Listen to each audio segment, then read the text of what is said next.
If you've watched videos on this channel long enough, you're well versed in what we've come to call the Marcus Smart experience. He can be equal parts exhilarating and downright maddening. And it's why there's no question in my mind that he's the absolute X factor in this year's NBA Finals.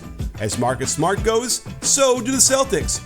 And I found some interesting stats to examine when we split them between wins and losses in this year's playoffs.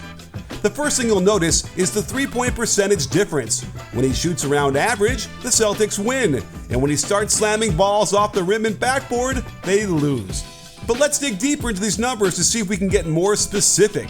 One thing that caught my eye was how his frequency of left corner threes was dramatically higher in wins. It wasn't like he made a ton of them at 35%, but perhaps there's something to him getting good looks from there that demonstrates their offense was running better. Most of his makes were off of drives to the basket, then kicking it back out to the corner, where he can let it fly. You can see how much gravity Tatum attracts on his drives to the basket, and the Heat are notorious for getting in extreme positions off of the corner shooters, and Marcus seems to like defenders closer to him when he shoots. I highly doubt you'll see Warriors defenders willing to help off the corner one pass away like Miami does, so he won't get many open looks out of action like this. But keep your eye out for Tatum drives from the top that might catch Smart's man with his head turned enough so Smart can get in rhythm on the catch and shoot. The thing that turned this season around for the Celtics was when they started skip passing the ball around the court. And we know the Warriors like to play a 1-2-2 zone like we see the Nets run, and I suspect Smart will hit these open ones at a decent rate. More helping off of Smart one pass away, which isn't always the worst idea because he's so inconsistent from behind the line. But if you give him enough of these, I suspect he'd hit them closer to elite level. The Celtics are great at attacking off the catch and getting into the lane in order to find an open three, and it's certainly worth it to let Smart shoot a few of these to see if he has the range in that game. But if it's at the end of a tight game where you don't want to give them anything, then helping one pass away off of a baseline drive won't be the best strategy for the Warriors. The next stat that jumped out at me was his turnovers and huge decline in assists when the team lost. When the team wins, he cuts his turnovers almost in half and almost doubles his assists.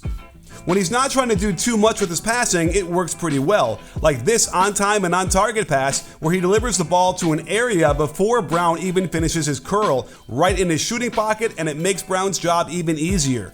On this possession, he makes the simple read, identifies the advantage in height down low, and throws a safe lob where Brown can finish off the glass. When they make the read simple for him, he can excel as a point guard. On this double ball screen, he recognizes the switch and probably spots Grayson Allen way out of position for the spin into pass that is there early enough for Tatum to even pause before dropping it clean through the hoop. And when he's not going too fast and on balance with the read directly in front of him, he can crisply make bounce passes like this one that finds Tatum at the rim for the nice reverse. Watching Marcus Smart play from a coach's perspective is really a trip, but nothing has given me more pleasure than seeing him improve his game and the Celtics' fortunes completely take off. So I don't want you to think I'm just roasting him for fun. And that reminds me of the country's best roasters that have partnered with Trade Coffee to bring you the freshest and best tasting coffee delivered right to your door. After filling out their taste quiz, I've been blown away with how well they've matched their coffee choices with my taste. Everyone has been a surprising burst of perfect flavors suited to me specifically, and I look forward to each new delivery. Their human algorithm and army of taste testers will definitely find the perfect coffee for you, and with their trade match guarantee, if you don't like the first bag they send you, they'll take your feedback and an actual coffee expert will work with you to send a brand new bag for free. Right now, Trade is offering new subscribers a total of $30 off your first order plus free shipping when you go to drinktrade.com/bball. That's more than 40 cups of coffee for free. Get started by taking their quiz at drinktrade.com/bball and let Trade find you a coffee you'll love. If you don't put too much pressure on him at the high post area, he does have a natural penchant for throwing backdoor passes for assists. The offense is clear and simple. A split between their two best players allows Smart to stare a hole through them until a read becomes apparent. This one was easy, as both nets go to Tatum and Smart can throw the nifty backhanded bounce pass. Against the Nets, the Celtics were able to exploit a lot of backdoor cuts all around the court, when Smart can see the floor well and make the solid pass when there is only one read to make in front of him. He can be very effective with off-ball movement. I wouldn't expect too many of these against a much more disciplined defense by the Warriors, but let's not forget this one, which probably changed the entire course of their first round series. But there is a common theme during their losses in this playoff, and that's when something is just off with his game and a pass he's accustomed to making is thrown from too long a distance, off target, and into the waiting hands of the defense. But he'll also just lose accuracy for some reason, where he just seems to let passes fly without thinking much about controlling them. The biggest issue is with throwing passes away, and if you see him being too aggressive early in the game, doing things above his skill set, then the Warriors should feel pretty good about their chances. He'll struggle if Golden State gets him sped up, having to make quick reads on the fly off the dribble, like this pass, which was never open as Brook Lopez was standing there the whole time.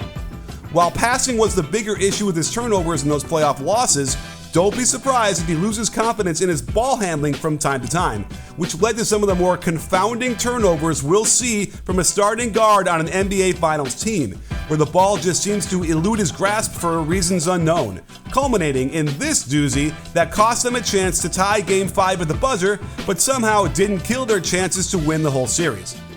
Now let's look at the head-to-head matchup, and it's not worth looking at their first game in December since both teams were so radically different then. In their March meetup, the Celtics won big, but Draymond and Wiggins were both out. However, we can see some of the recognizable Marcus Smart experience in his scoring and assists. Steph was willing to help one pass away off the corner to see if his rhythm was calibrated or not, and as you can see, he can be potent, often because the defender is closer. While I think the Warriors will help off of him and dare him to make some threes, I think at some point, if he's hitting like this, they'll have to adjust a little and not leave him so much room, despite this weird thing where he seems to make threes more often when he's closely contested. If they can force Poole onto him in a pick and roll, look for Smart to get aggressive going to the hoop. It worked out well here, but we've seen what can happen when he tries to take shots that are too difficult for his skill set. That said, the Warriors will be wary of the ISOs off the dribble on positional mismatches, as he's shown us a few times in this playoff that he can break a guy down with a good move and pull up from the midi.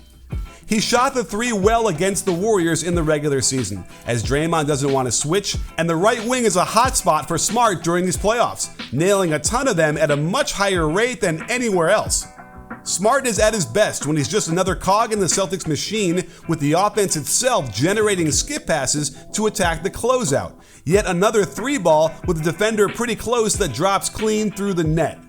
With a growing lead, you can see he wants to attack Damian Lee off the dribble, someone he won't see very often in the finals against shorter rotations from Steve Kerr, and the degree of difficulty he put himself in will undoubtedly lead to inconsistent results, as we saw from him during the last series, trying to improv his shots in real time and ending up in extremely awkward positions and bad misses. You'll recognize this pass as they put the play right in front of Smart so he can patiently wait till the backdoor cut gets open before throwing this beauty of a bounce pass that somehow got through.